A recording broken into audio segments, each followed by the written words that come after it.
नमस्कार दोस्तों, आप सभी का स्वागत है अन्नपूर्णा क्लासेज में। हम यहाँ रामनिवास माथुर जो मैथ्स की बुक है उसका सॉल्यूशन कर रहे थे। इसी कड़ी में आज हम एक नया चैप्टर स्टार्ट करने वाले हैं, ज्योमेट्री। ठीक है, तो ज्योमेट्री में सबसे पहले हम कुछ जो बेसिक टर्म्स है, ठीक है, उनके बारे में जानते हैं कि रेखाखंड, किरण रेखा, कोण होते क्या है। ठीक है, आज हम केवल लाइन्स और एंगल्स के बारे में डिस्कशन करेंगे। तो देखो रेखाखंड, अभी तक देखो सबके मन में ये कंफ्यूजन होगा कि रेखाखंड, किरण और रेखा एक ही चीज होती नहीं। तो देखो सबसे पहले इनमें डिफरेंस जानते हैं हम। रेखाखंड क्या होता है? अगर मैं आपको कहता हूं कि दो बिंदु हैं ए और बी, ठीक है, तो ये जो दूरी है ना ए और बी, ये जो दूरी आपको दिख रही है ए और बी के बीच में दूरी, ठीक है, इसे ही ए और बी के बीच की दूरी दूरी को जब हम मिला देते हैं ना, तो ये हमारा क्या हो जाता है? रेखाखंड हो जाता है। ठीक है, तो आपके पास रेखाखंड क्या हो गया? दो दूरी को मिलाने वाली, क्या, दो बिंदुओं को मिलाने वाली दूरी। ठीक है, दो बिंदुओं को मिलाने वाली दूरी को ही हम क्या कहते हैं? रेखाखंड कहते हैं। अब आते हैं किरण पर। किरण क्या होता है? ये कोई एक पॉइंट है, मैं ए मान लेता हूँ, तो इससे मैं किसी भी डायरेक्शन में अगर मैं जाता हूँ तो और अनंत तक जा सकता हूँ। ये मेरी क्या होती है? किरण होती है। किरण क्या होता है कि एक डायरेक्शन में अनंत तक जाती है, उसके हम क्या कह सकते हैं? वो एक किरण है। और रेखा, रेखा क्या होती है? रेखा दोनों डायरेक्शन में अनंत तक जा सकती है, उसे हम रेखा कहते हैं। ठीक है, तो अगर मैं बोल दूं कि ए बी एक रेखाखंड, हम बोलते हैं ना कि ए बी एक रेखाखंड, मतलब वो ए और बी जो दो बिंदु है हमारे, उनकी दो बिंदुओं को मिलाने वाली दूरी है, वो तो क्या हो गई? रेखाखंड। और किरण क्या होती है हमारी? एक डायरेक्शन में, किसी एक पॉइंट से एक डायरेक्शन में अनंत दूरी तक जा सकती है, किरण। और रेखा क्या होती है कि दोनों डायरेक्शन में अनंत तक बढ़ाया जा सकता है इसको, वो क्या हो जाती है? हमारे पास रेखा हो जाती है। ठीक है, अब एंगल्स पर आते हैं। ठीक है, न्यून कोण। न्यून कोण क्या होता है हमारे पास? कि 90 डिग्री से कम के कोण को, ठीक है, 90 डिग्री से कम जो कोण होता है उसको हम क्या बोलते हैं? न्यून कोण। मतलब अगर मैं बोलूं कि अगर मेरे पास ये एंगल है, ठीक है, ये वाला एंगल, तो मान लो 30 डिग्री है, तो ये 90 डिग्री से कम। 90 डिग्री क्या होता है? समकोण, ये वाला। तो 90 डिग्री से कम है, तो इसको मैं क्या बोल सकता हूँ? यह मेरा क्या हो जाएगा? न्यून कोण हो जाएगा। देखो समकोण, अब समकोण क्या होता है कि 90 डिग्री का एंगल होता है ना, उसे ही हम समकोण बोलते हैं। मतलब ये चीज, और समकोण को हम इससे डिनोट करते हैं। तो ये हो गया हमारे पास 90 डिग्री। सम 90 डिग्री के कोण को ही क्या बोलेंगे? समकोण। अब आते हैं अधिक कोण पर। अधिक कोण क्या होता है? 90 डिग्री से अधिक। ठीक है, 90 डिग्री से तो अधिक, लेकिन 180 डिग्री से कम। ठीक है, देखो ये चीज तो क्या हो जाती है आपके पास? 90 डिग्री, और 180 डिग्री क्या हो जाता है ये आपके पास? ये पूरा जो ये है, ये 180 डिग्री। तो इससे तो कम और इससे अधिक, ये वाला जो पूरा एंगल हो जाता है ना, ये क्या हो जाता है हमारे पास? अधिक कोण हो जाता है। मतलब अधिक कोण क्या हो जाएगा हमारे पास? 90 डिग्री से तो ज्यादा, इसको एक्स मान लेता हूं मैं, और ये क्या हो जाएगा? 180 डिग्री से, सॉरी गलत लिख दिया मैंने, ये क्या हो जाएगा हमारे पास? अगर अधिक कोण को अगर मैं एक्स मानता हूं, तो ये क्या होगा? 90 से तो ज्यादा, लेकिन क्या हो जाएगा? 180 से कम। यही क्या होता है हमारे पास? अधिक कोण हो जाएगा। ठीक है, अब देखिएगा सरल कोण क्या होता है। सरल कोण कोण को ही हम क्या बोलते हैं? ऋजु कोण बोलते हैं। तो जो 180 डिग्री का जो एंगल होता है ना, सिंपल सा मान लीजिए एक बिंदु, जो ये जो एंगल है 180 डिग्री का, इसे ही हम क्या बोलते हैं? सरल कोण, सरल कोण बोलते हैं। और इसे ही हम क्या बोलते हैं? ऋजु कोण भी बोल देते हैं। ठीक है, एक सरल रेखा पर बनने वाला कोण ही क्या हो जाएगा? सरल कोण हो जाएगा। अब देखिए वृत्त कोण। वृत्त कोण क्या हो जाएगा आपके पास? 180 से तो ज्यादा, ठीक है, 180 से ज्यादा और 360 से कम। ठीक है, 180 से तो ज्यादा और 360 से कम। मतलब अगर मैं ये बोलूं कि मेरे पास अगर ये है और ये वाला एंगल बन करना है ना, तो देखो ये क्या है हमारा? 180 से तो ज्यादा है, और 360 क्या होगा? जब ये पूरा घूम के यहाँ तक आएगा तो वो 360 होगा ना, तो इससे कम। तो 180 से ज्यादा और 360 से कम, ये वाला जो एंगल है ना हमारा, ये वाला, ये जो डार्क कर देता हूं मैं, ये वाला, इसी को हम क्या बोलते हैं? वृत्त कोण बोलते हैं। ठीक है, तो ये पांचों कोण आपको समझ में आए होंगे क्या होते हैं। अब देखिए इंपॉर्टेंट टॉपिक, इंपॉर्टेंट प्रॉपर्टीज है पूरक कोण और समकोण, समपूरक कोण। पूरक कोण क्या होते हैं? जब दो कोणों का मान, ठीक है, जब दो कोणों का मान या योग बोल दो, जब दो कोणों का योग ए प्लस बी, एक ए मान लेते हैं एक बी मान लेते हैं, कि 90 डिग्री हो तो उसे हम क्या बोलते हैं? वो दोनों कोण एक दूसरे के पूरक कोण है। और जब दो कोणों का योग, ठीक है, जब 90 डिग्री हो तो पूरक कोण, जब दो कोणों का योग, ठीक है, जब दो कोणों का योग 180 डिग्री हो, मतलब ए प्लस बी अगर 180 डिग्री हो तो वो क्या हो जाएंगे? समपूरक कोण हो जाएंगे। अब कंफ्यूजन रहेगा कि याद कैसे करें कि कौन सा पूरक में 90 होता है या 180 होता है। तो देखो, पूरक छोटा दिख रहा है ना तो 90 डिग्री, समपूरक बड़ा लिख रहा है तो इसको मान लेना 180 डिग्री। जब दो कोणों का योग 90 डिग्री होगा तो वो क्या हो जाएंगे? पूरक कोण। और जब दो कोणों का योग अगर 180 डिग्री होगा तो हमारे वो क्या हो जाएंगे? हमारे पास समपूरक कोण हो जाएंगे। जैसे मैं बोलता हूँ आपके पास 30 और 60 दो कोण है ना, दोनों का योग कितना है? 90। तो ये क्या हो गया? एक दूसरे के पूरक कोण हो गए। और एक एंगल है 120 और 60, दोनों का सम कितना हो रहा है? 180 हो रहा है ना, तो ये दोनों एक दूसरे के क्या हो गए? संपूरक कोण हो गए। ठीक है, इस पे बहुत से क्वेश्चन आते हैं एग्जाम में, तो ये दोनों प्रॉपर्टीज को ध्यान रखिएगा। अब देखिएगा, सबसे इंपॉर्टेंट जहां से सबसे ज्यादा क्वेश्चन बनते हैं आपके, एकांतर कोण क्या होते हैं। अगर मैं बोलूँ आपको, ये जो जेड का शेप दिख रहा है ना आपको, तो ये वाला और जो ये वाला एंगल है ना, ये दोनों आपस में क्या होंगे? एकांतर कोण होंगे। अब देखिए, इसको हम एक ऐसे भी समझ सकते हैं कि मान लीजिए दो समांतर रेखा है, अगर इसको कोई तिर्यक रेखा काटे तो देखो यहाँ जेड के शेप में बनने वाला कौन सा है? एक तो ये और ये, तो ये दोनों एकांतर कोण हुए ना। तो ये जो जेड का शेप बन रहा है ना, ये दोनों एकांतर कोण हमेशा बराबर होंगे। अगर ये एक्स है तो क्या होगा? ये भी एक्स होगा। ठीक है, इसी तरह अगर ये दोनों इक्वल है तो इधर जो बनने वाला है ना, मान लीजिए ये एक्स है तो ये भी एक्स। अगर ये वाई है ना, तो ये इधर जो बनने वाला एंगल है ना एफ आई, ये भी इक्वल होगा। ठीक है, तो ये कोण आपके क्या हो गए? एकांतर कोण हो गए। ठीक है, अब देखना अगला कोण आपका शीर्षाभिमुख कोण। शीर्षाभिमुख कोण क्या होते हैं? मान लीजिए कि ये दो रेखा है, ठीक है, तो इसके जस्ट सामने बनने वाला कोण क्या है? ये तो अगर ये एक्स है तो ये भी एक्स होगा। अगर ये y है तो इसके जस्ट सामने वाला जो शीर्षाभिमुख कोण है ये भी y होगा। ठीक है, तो शीर्षाभिमुख तो आपको समझ में आया होगा, जस्ट सामने वाले। ठीक है, तो ये शीर्षाभिमुख समझ में आया। अब देखिए संगत कोण। संगत कोण को अच्छे से समझिएगा। मान लीजिए कि मैं ये दो रेखाएं लेता हूँ, चलो मैं इधर से समझा देता हूँ आपको। यहाँ देखिए, ये दो समांतर रेखाएं, इसको एक तिर्यक रेखा काट रही है, तो जो एक ही साइड बनने वाले कोण है ना, कौन सा? 3 और 7, ये एंगल 3 और एंगल 7, ये एक आपस में इक्वल होंगे और ये क्या है? संगत कोण होंगे। देखिए, इसका और इसका मान बराबर होगा ना, ये समांतर रेखा, ये तिर्यक रेखा काट रही, तो 3 और 7 ये समान, ये संगत कोण।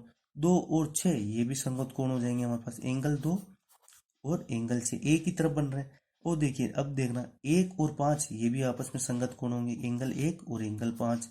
इसी तरीके से 4 और 8 ये भी क्या होंगे? एक दूसरे के संगत कोण होंगे। तो आपको समझ में आया होगा। देखो, ये तो हो गए आपके पास संगत कोण।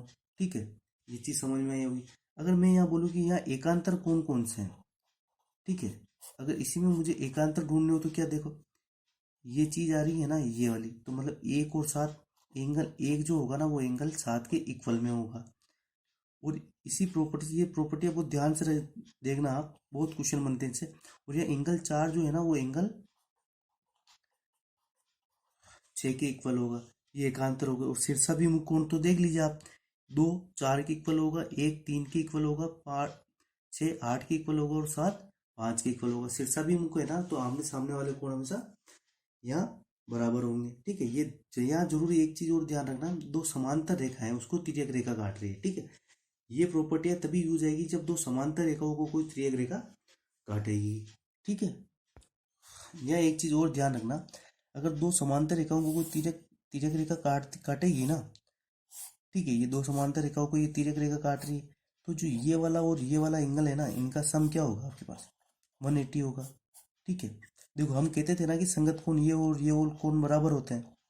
ठीक है, तो ये वाला एक सरल रेखा पे कोण बन रहा है तो 180 डिग्री होगा ना, तो मतलब ये वाला कोण भी ये जो एंगल है ना, इसको एक्स मान लो, इसको वाई, तो इन दोनों का सम हमेशा 180 डिग्री होगा। इसी तरीके से इधर ये वाला कोण और ये वाला कोण, ये जो एंगल है ना, इसका सम भी हमेशा 180 डिग्री होगा, और इनको ही हम क्या बोलते हैं, अंतः कोण बोलते हैं। ठीक है, अब कुछ क्वेश्चंस करते हैं, इनसे आपका ये थोड़ा कंसेप्ट जो है अच्छे से क्लियर होंगे। ठीक है, जो स्टार्टिंग के 7 क्वेश्चन है वो हम कर लेते हैं, वो नहीं लाइन्स और एंगल पर आधारित है। देखो क्वेश्चन नंबर 1 देखिएगा, चित्र में एंगल बी ओ सी की माप निम्नलिखित में से कौन सी होगी। तो देखो हमको पता है एक सरल रेखा पर बनने वाला जो कोण होता है ना, ये पूरा कोण, ये क्या होता है 180 डिग्री। तो इन तीनों कोणों का मान क्या होगा, x प्लस 36 प्लस का 85, इन तीनों कोणों का योग क्या होगा हमारे पास, 180 डिग्री होगा। हमको क्या निकालनी है, x की वैल्यू निकालनी है। देखो इसको आप मान लेना, ये a और b लिखा नहीं मैंने गलती से, ये a b है, तो हमको क्या निकालना है, बी ओ सी निकालना है ना, बी ओ सी मतलब x की वैल्यू निकालनी है, तो यहाँ से निकाल दीजिए। तीनों कोणों का योग क्या होगा, 180 डिग्री, क्योंकि सरल रेखा पर बनने वाला कोण कितना होता है, 180 डिग्री। तो ये कितना हो जाएगा, 5 से 11 का 1, हासिल ऊपर 1, ये क्या हो जाएगा 121 इक्वल में 180। तो यहाँ से x की वैल्यू क्या निकल के आ जाएगी हमारे पास, 59 डिग्री, 59 डिग्री, और ये क्या हो जाएगा हमारे पास, इसका आंसर हो जाएगा। अगला क्वेश्चन देखिएगा, चित्र में x का मान क्या होगा। देखिए अभी पहले हम प्रॉपर्टी पढ़ के आए हैं एकांतर कोण वाली। ठीक है, जेड की शेप में एकांतर कोण बनता है ना, ये दो समांतर रेखा इसको तिर्यक रेखा काट रही है, तो जो ये वाला जो एंगल है वही ये होगा, तो x की वैल्यू क्या आ जाएगी हमारे पास, 60 डिग्री, और सीधा सही है हमारा इसका आंसर हो जाएगा। ठीक है, एकांतर कोण जेड वाली प्रॉपर्टी यहाँ लग जाएगी। ठीक है, अगला क्वेश्चन देखिएगा, एंगल x की वैल्यू हमें निकालनी है, ये एक x की वैल्यू निकालनी है हमें, ये 115 दिया हुआ है, ये 65 दिया हुआ है। ठीक है, तो ये x और x की वैल्यू निकालनी है। तो अब देखो ये शीर्षाभिमुख कोण बन रहा है ना, यहाँ शीर्षाभिमुख कोण है, तो अगर ये 65 है तो ये भी क्या हो जाएगा हमारे पास, 65 डिग्री हो जाएगा। और ये वाली है एकांतर कोण वाली प्रॉपर्टी लगेगी, तो ये क्या हो जाएगा, अगर ये 65 है तो ये वाला भी एंगल 65 डिग्री हमारा हो जाएगा। देखिए क्वेश्चन नंबर 3 में मैंने करेक्शन किया है थोड़ा बुक से कर, तो देख लीजिएगा, एक सरल रेखा पर बनने वाले कोण क्या होते हैं, 180 डिग्री, तो ये 115 है तो ये 65 होगा ना, बुक में 115 158 दिया, तो वो कैसे पॉसिबल है, पॉसिबल ही नहीं। तो अगर ये इसको हमने 115 माना, तो दूसरा अपने आप क्या हो जाएगा, सरल रेखा पर बनने वाला कोण है, तो ये 65 हो जाएगा। तो 65 के शीर्षाभिमुख वाला सामने वाला कोण कितना हो जाएगा, 65 होगा ना। तो आप ये थोड़ा बुक में करेक्शन कर लीजिएगा, बुक में शायद मिसप्रिंट हो गई होगी। तो देखो सीधी सी बात है, अगर ये 115 है तो ये कितना हो जाएगा, 65 हो जाएगा। 65 की, अब देखो अगर हमें ये वाला एंगल आर पूछा होता तो ये क्या होता है, शीर्षाभिमुख कोण, ये क्या हो जाता है 115, और ये क्या है 65। इसी तरीके से अगर हमें ये वाला पूछा होता, ये वाला एंगल, तो ये वाला एंगल कितना होता, संगत कोण है ना, ये 115 है तो ये भी क्या होता है 115 होता। अब ये 115 है तो ये वाला क्यों, देखो इसमें बहुत सारी चीजें समझने में देखना, अगर ये 115 तो इसके शीर्षाभिमुख ये भी 115, अगर ये वाला वैल्यू अगर 65 तो इसके सामने वाला शीर्षाभिमुख कौन है, ये भी क्या हो जाता है हमारे पास 65 हो जाएगा। ठीक है, तो ये आप इसमें रिलेट करते हैं एक दूसरे से, तो आप ये थोड़ी प्रॉपर्टी अच्छे से समझ लीजिएगा। ठीक है, नंबर 4 देखिएगा, चित्र में x तथा y का मान बताओ। अब देखिए ये दो समांतर रेखा है, ठीक है, दो समांतर रेखाओं को तिर्यक रेखा काट रही है, तो अगर ये 40 है तो ये x क्या हो जाएगा, शीर्षाभिमुख कोण वाली प्रॉपर्टी लगेगी ना, ये आमने वाले सामने वाले कोण, तो शीर्षाभिमुख कोण है, तो अगर ये 40 है तो x की वैल्यू भी क्या आ जाएगी 40। अब देखिए जब x की वैल्यू आई तो 40 है, तो z की वैल्यू क्या आएगी, यहाँ देखो ये z वाली प्रॉपर्टी एकांतर कोण वाली प्रॉपर्टी यहाँ लग जाएगी, तो x की वैल्यू अगर 40 है तो y की वैल्यू भी क्या हो जाएगी 40 हो जाएगी, क्योंकि ये क्या है एकांतर कोण है। तो हमारे पास क्या आ जाएगा, x और y दोनों की वैल्यू क्या आ जाएगी हमारे पास 40 हो जाएगा, और ये हमारा क्या आंसर हो जाएगा। अगला क्वेश्चन देखिएगा, 35 डिग्री के संपूरक कोण की माप होगी।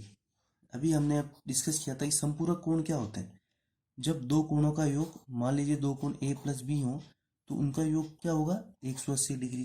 तो संपूरक कोण हम तभी तो कहते हैं कि दो कोणों का योग अगर 180 डिग्री हो तो वे कोण आपस में क्या होंगे, संपूरक होंगे। तो अब देखिए अगर एक कोण यहाँ 135 दे रखा है, तो संपूरक कोण की मान पूछी है ना, तो बी निकालना है हमें। ठीक है, तो 35 डिग्री का संपूरक कोण क्या होगा हमारे पास, 180 में से 35 माइनस कर लीजिए, तो ये क्या आ जाएगा 180, सॉरी माइनस करना है ना, माइनस का 35, तो बी की वैल्यू कितनी आ जाएगी हमारे पास यहाँ, जब 180 में से 35 माइनस करोगे तो 145 डिग्री। मतलब क्या है कि 35 और 145, आपस में क्या है, समपूरक कोण है। तो बी 35 डिग्री के समपूरक कोण क्या होगा हमारे पास, 145 डिग्री, और ये क्या हो जाएगा हमारे पास, इसका आंसर हो जाएगा। ठीक है, अब अगला क्वेश्चन देखिएगा, 60 डिग्री के पूरक कोण। तो देखो मैंने आपको बताया था कि अगर दो कोणों का योग 90 डिग्री हो, मतलब दो एंगल अगर 90 डिग्री हो तो वे क्या होते हैं, पूरक कोण होते हैं। तो एक एंगल की वैल्यू अगर 60 दे रखी है तो दूसरे की वैल्यू क्या होगी, 90 में से माइनस कर लो। तो बी की वैल्यू क्या आ जाएगी हमारे पास यार, 90 माइनस 60 इक्वल टू 30। ठीक है, तो इसका क्या आंसर आ गया हमारे पास, 60 के पूरक कोण क्या होगा, 30। और देख लो 60 और 30 दोनों कितना हो रहा है, 90 हो रहा है ना। तो ये दोनों एक दूसरे के पूरक कोण है। अब अगला क्वेश्चन देखिएगा, ये थोड़ा अच्छा क्वेश्चन है। एक पूरक कोण दूसरे का 7/8 है। मतलब ये रेशियो दे रखा है ना। अगर एक एक एंगल 7x है तो दूसरा एंगल कितना है, 8x है। ठीक है, 7/8 है, मतलब एक अगर 8 है तो दूसरा क्या है, 7 है। तो हमने क्या माना है, इसको रेशियो में 7x और 8x मान लिया। तो अब एक चीज बताओ, एक एंगल 7x है, एक एंगल 8x है, तो दोनों का योग कितना होगा, पूरक है ना। पूरक कोण के पूरक एंगल का 60x 7x प्लस 8x, दो पूरक कोणों का योग कितना होता है, 90 डिग्री। तो देखो ये यहाँ से कितना आ जाएगा, 7x और 8x कितना आ जाएगा, 15x इक्वल टू 90। तो x की वैल्यू यहाँ से कितनी आ जाएगी, 6। अब क्या पूछा हमें, अंतर पूछा है ना। तो 8 सिंह x की वैल्यू 6, तो 8 सिंह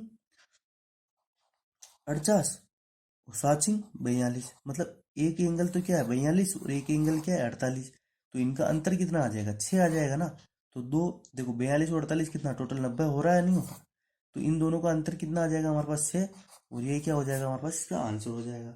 मतलब इन दोनों कोणों का अंतर क्या निकला हमारे पास, 6 निकला। ठीक है, तो इसी तरीके से भी बुक में जो 7 क्वेश्चन दिए थे ना आपके लाइंस और एंगल से रिलेटेड क्वेश्चन, ये हम कर चुके हैं। ठीक है, तो एक बार मुझे आप ये जरूर बताना कि आपको आज का वीडियो कैसा लगा। अगर अच्छा लगा हो तो प्लीज़ कमेंट करिएगा।